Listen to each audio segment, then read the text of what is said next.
உங்கள் இல்லங்களில் வந்து உங்கள் உள்ளங்களை உயிர்ப்பிப்பது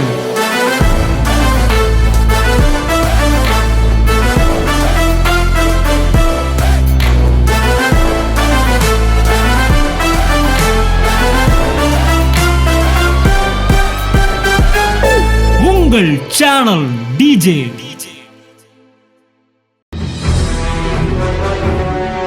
இப்ப இந்த அரண்கள் என்றால் என்ன? அரண்கள் என்பதுதான் முழு நாட்டையும் பாதுகாக்கக்கூடியது. அதை கட்டணும். எல்லாம் சொல்லுங்க, கட்டணும். பில்ட் ஆகிட்டே வரும். போன வாரத்தோட இந்த வாரம் நீங்க ரொம்ப கட்டியிருக்காரு கர்த்தர். போன மாசத்தோட இந்த மாசம் உங்களை கட்டியிருக்கிறாரு. உள்ள ஒரு கட்டட வேலை நடக்குது. கை தட்டுங்க ஒருத்தவருக்கு. ஆமென், ஆமென்.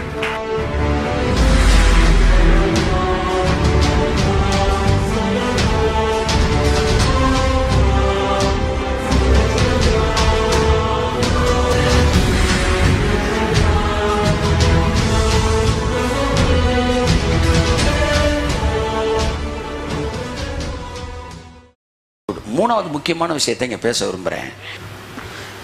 எல்லாவற்றையும் பாதுகாப்பதற்கு முக்கியமான விஷயம் ஆலயம் அங்கே தான் இருக்கு. அடுத்து என்ன இருக்கு? மாளிகை அங்கே தான் இருக்கு. இந்த ஆலயம்னாலும் சரி மாளிகைனாலும் சரி ரெண்டையும் சேதப்படுத்தாபடி காப்பாற்றுவது எது? அரண்கள். கைத்தட்டும் போது அவருக்கு அரண்கள். நீங்க நல்ல ராஜானா அரண்களை சரியாக கட்ட வேண்டும். அரண்கள் எல்லாம் சொல்லுங்க, அரண்கள். ராஜாவானவுடன் முதல் வேளை அவன் அரண்களை கட்டினான். புதிய ஏற்பாட்டிலே அரண்கள் என்று அப்ப சாலமோன் அரண்களை கட்டினான். ஒன்றை புரிந்து கொள்ளுங்கள், பழைய ஏற்பாட்டில் சொல்லப்படுகிற பல விஷயங்கள் நிழல், புதிய ஏற்பாட்டில் எல்லாம் நிஜம். பழைய ஏற்பாட்டில் சாலமன் ஆலயத்தை கட்டினான்ல, நீங்கள் ஆலயம் கட்டுறதை மட்டும் படிச்சிங்கன்னு வச்சுக்கோங்களேன், உங்கள் ஸ்பிரிச்சுவல் லைஃப் எப்படி கட்டலான்னு ஈஸியாக கண்டுபிடிச்சிடலாம். ஆமாம், அதில் அவன் ஆணியை பயன்படுத்தினா கூட அந்த ஆணிக்கு ஒரு மீனிங் இருக்கும். ஆமாம், தங்கத்தில் அடிக்கிறான்னா சாலமன் ஆலயம் ஃபுல்லாக என்னதான் சொல்லுங்க? தங்கம் தான். ஆமாம், புதிய ஏற்பாடு தங்கம்னு எதை சொல்லுது? Faith, faith. ஆலயம் ஃபுல்லாக தங்கமா? நான் சொல்கிறேன், ஸ்பிரிச்சுவல் லைஃபே ஃபெய்த்தில் தான் இருக்குன்றேன். கைத்தட்டும் ஒருத்தவருக்கு ஃபெய்த்து. உள்ளேயும் ஃபெய்த்து, வெளியேயும் ஃபெய்த்து. அட்ரா ஃபெய்த்து. அதில் ஒவ்வொன்றுக்கும் மீனிங் வச்சிருக்கேன், கர்த்தர் வச்சுக்க போகிறோம். ஆணி கூட என்ன சொல்லுது? அதாவது ஞானிகளுடைய வாக்கியங்கள் சங்க தலைவர்களால் அறையப்பட்ட ஆணியை போல் இருக்கிறது. ஒரு விஷயத்த, ஒரு பெரிய ஃபோட்டோ, அந்த ஃபோட்டோவை நீங்கள் நிப்பாட்டணும்னா ஒரே ஒரு ஆணி வச்சு அரைஞ்சிங்கன்னு வச்சுக்காங்களேன், அப்படி அவ்வளோ பெரிய ஃபோட்டோ நிற்கும். அப்படித்தான் ஒரு ஃபுல் மெசேஜ் கொடுத்துட்டு கடைசியாக ஒரு ஸ்டேட்மெண்ட்டை கொடுத்து அடிக்கிறோம் பாருங்க, அந்த ஸ்டேட்மெண்ட்டில் தான் மெசேஜே நிற்கும். அதுக்கு தான் இடையில அந்த பஞ்சிங் ஸ்டேட்மெண்ட் கொடுக்குறது. சும்மா கிடையாது, அதெல்லாம் ஆணி வச்சு அரைகிறது. ஆமாம், இப்போ நான் சொன்னேன்ல கொஞ்ச நேரத்துக்கு முன்னாடி, என்ன சொன்னேன்?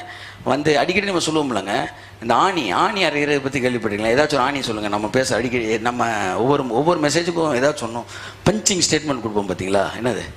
அதாவது இப்போ இவர் சொல்கிறாரு, லியோனார்டோ ரேவனில் என்ன சொல்கிறாரு? ஜெபத்தின் ரகசியமாய் ஜெபிப்பதே அப்படின்றாரு. இப்போ நம்ம ஜெபத்தை பற்றி நிறையா பேசிகிட்டு இருக்கேன் பார்த்தீங்களா? Prayer is not a march parade, it is a walking with God. It is not a work but it is a relaxation. ஜெபம் என்பது வேலை அல்ல, வேலை செய்தவனுக்கு கிடைக்கிற ரிலாக்ஸேஷன் ஜெபம். இதுதான் ஒரு ஆணி. இந்த ஆணி அந்த மெசேஜே அப்படி நிப்பாட்டும், அந்த ஒரு வரி. இப்படி ஒவ்வொன்றும் இட் ஹாஸ் மீனிங். சாலமனுடைய தேவாலயத்தை நீங்கள் படிக்கும்போது அதில் இருக்க பில்லரு, ஃபவுண்டேஷனு, உத்திரம், இது குத்துவல், எவ்ரிதிங் இட் ஹாஸ் மீனிங். இப்போ இந்த அரண்கள் என்றால் என்ன என்பதை பற்றி ஒரு 15 நிமிஷம் கொண்டு நான் பேச விரும்புகிறேன். அரண்கள் என்பதுதான் முழு நாட்டையும் பாதுகாக்கக்கூடியது. இதைத்தான் சாலமன் என்ன செய்தான் கேட்டேன். எப்படி நேரம் வாப்பா. இப்போ 1 ராஜாக்கள் எடுத்துக்காங்க. 1 ராஜாக்கள் 3:1. 1 ராஜாக்கள் 3:1 வாசிப்போம்.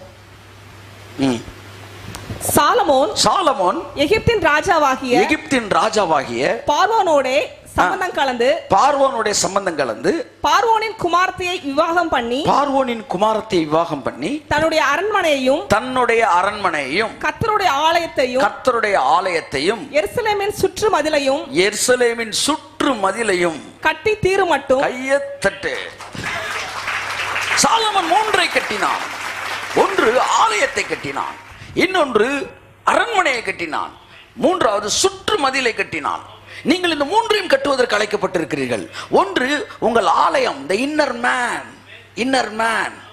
இன்ஃபேக்ட் சொல்ல போனா அந்த ஸ்பிரிச்சுவல் லைஃப், அதை நீங்க எவ்ரி வீக் பில்டப் பண்றீங்க. ஆலயம் என்பது நம்முடைய இன்னர் மேன். அதை கட்டணும். எல்லாம் சொல்லுங்க, கட்டணும். பில்ட் ஆகும், கொஞ்சம் கொஞ்சமாக பில்ட் ஆகிட்டே வரும். போன வாரத்தோட இந்த வாரம் நீங்கள் ரொம்ப கட்டியிருக்காரு கர்த்தர். போன மாதத்தோட இந்த மாதம் உங்களை கட்டியிருக்கிறாரு. உள்ள ஒரு கட்டட வேலை நடக்குது. கை தட்டுங்க ஒருத்தவருக்கு. ஆமேன், ஆமேன், ஆமேன், ஆமேன், ஆமேன், ஆமேன். இது ஏதோ கொஞ்ச நேரத்தில் கர பல ஜோம் பண்ணி ஒன்றுனா பில்டிங் ஓப்பனிங்லாம் பண்ணுறது கிடையாது. கரபரா என்ன பண்ணுதுன்னா, உங்களுக்கு அந்நிய பாஷையில் பேசுகிறவன் தனக்கு பக்தி விருத்தி உண்டாக பேசுகிறான் என்கிற வார்த்தையின் கிரேக்க பதம் சொல்லுகிறது, அவனுக்குள்ளே செங்கல் மீது செங்கலாக வைத்து ஒரு கட்டிடத்தை அவன் எழுப்புகிறான் என்கிற கிரேக்க அர்த்தம் அங்கே வருகிறது. ஆமா, அவன் ஆவிக்குரிய வாழ்க்கையை கட்டி எழுப்புறானா. அந்த பக்தி விருத்தின்றது கட்டி எழுப்புறதை காட்டுகிறது. அப்ப உங்களுடைய ஆலயம் கட்டப்பட வேண்டும்.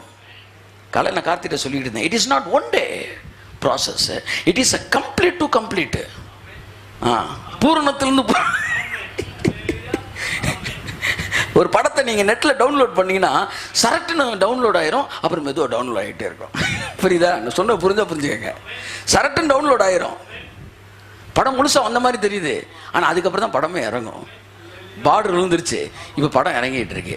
அப்படித்தான் இப்போ பிக்சரு டவுன்லோட் ஆகிட்டு இருக்கு. கைத்தட்டுங்க தான் இருக்கு. முழு படம் டவுன்லோட் ஆன பிறகு என்னை பார்க்குறவனுக்கு நான் தெரியவே மாட்டேன், ஏசுநாதர் தான் தெரிவார். அதான் கம்ப்ளீட் டவுன்லோடு.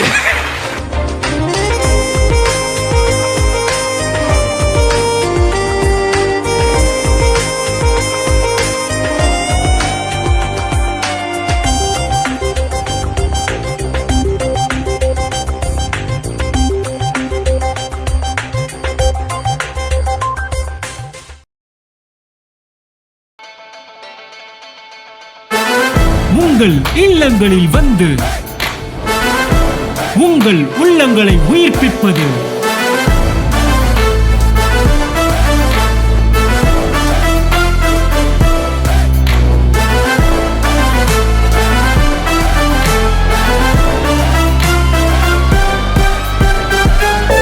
உங்கள் சேனல் டிஜே.